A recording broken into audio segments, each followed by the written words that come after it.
Irby at Orby presents Irby Audiobooks, classic stories for the whole family, young and old. Read by Christopher Hart Moynihan.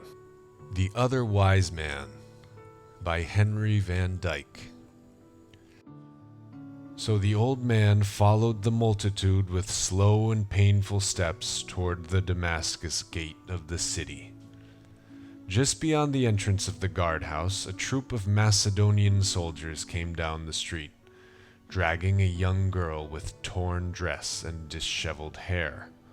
As the Magian paused to look at her with compassion, she broke suddenly from the hands of her tormentors and threw herself at his feet, clasping him around the knees.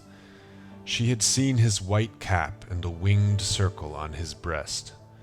"Have pity on me," she cried, "and save me for the sake of the God of purity. I also am a daughter of the true religion which is taught by the Magi. My father was a merchant of Parthia, but he is dead, and I am seized for his debts to be sold as a slave. Save me from worse than death." Artaban trembled. It was the old conflict in his soul, which had come to him in the palm grove of Babylon and in the cottage at Bethlehem. The conflict between the expectation of faith and the impulse of love. Twice the gift which he had consecrated to the worship of religion had been drawn to the service of humanity. This was the third trial, the ultimate probation, the final and irrevocable choice. Was it his great opportunity or his last temptation? He could not tell. One thing only was clear in the darkness of his mind. It was inevitable. And does not the inevitable come from God? One thing only was sure to his divided heart. To rescue this helpless girl would be a true deed of love. And is not love the light of the soul? He took the pearl from his bosom. Never had it seemed so luminous, so radiant, so full of tender living luster. He laid it in the hand of the slave. "This is thy ransom, daughter. It is the last of my treasures which I kept for the king." While he spoke, the darkness of the sky deepened and shuddering tremors ran through the earth, heaving convulsively like the breast of one who struggles with mighty grief. The walls of the houses rocked to and fro. Stones were loosened and crashed into the street. Dust clouds filled the air. The soldiers fled in terror, reeling like drunken men. But Artaban and the girl who he had rescued crouched helpless beneath the wall of the praetorium. What had he to fear? What had he to hope? He had given away the last remnant of his tribute for the king. He had parted with the last hope of finding him. The quest was over, and it had failed. But even in that thought, accepted and embraced, there was peace. It was not resignation. It was not submission.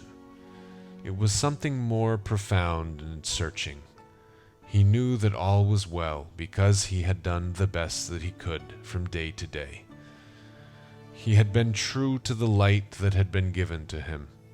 He had looked for more, and if he had not found it, if a failure was all that came out of his life, doubtless that was the best that was possible. He had not seen the revelation of life everlasting, incorruptible, and immortal, but he knew that even if he could live his earthly life over again, it could not be otherwise than it had been. One more lingering pulsation of the earthquake quivered through the ground. A heavy tile, shaken from the roof, fell and struck the old man on the temple. He lay breathless and pale, with his gray head resting on the young girl's shoulder and the blood trickling from the wound.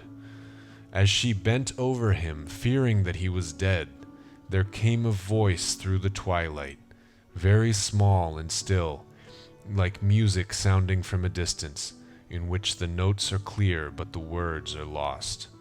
The girl turned to see if someone had spoken from the window above them, but she saw no one. Then the old man's lips began to move as if in answer, and she heard him say in the Parthian tongue, "Not so, my lord.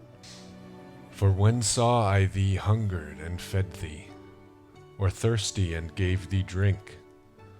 When saw I thee a stranger and took thee in, or naked and clothed thee? When saw I thee sick or in prison and came unto thee?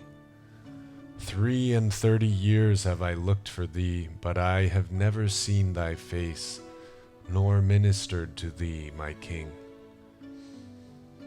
He ceased, and the sweet voice came again. And again the maid heard it, very faint and far away.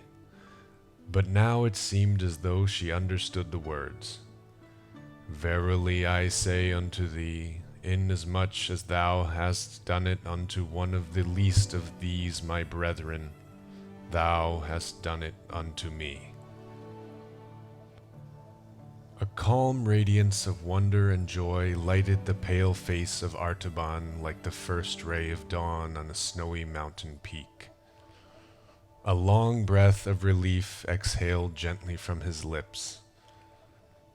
His journey was ended. His treasures were accepted. The other wise man had found the king. Thank you for listening to this Irby Audiobooks presentation of The Other Wise Man. Please subscribe to our channel for more classic stories of faith presented by Irby at Orby Communications.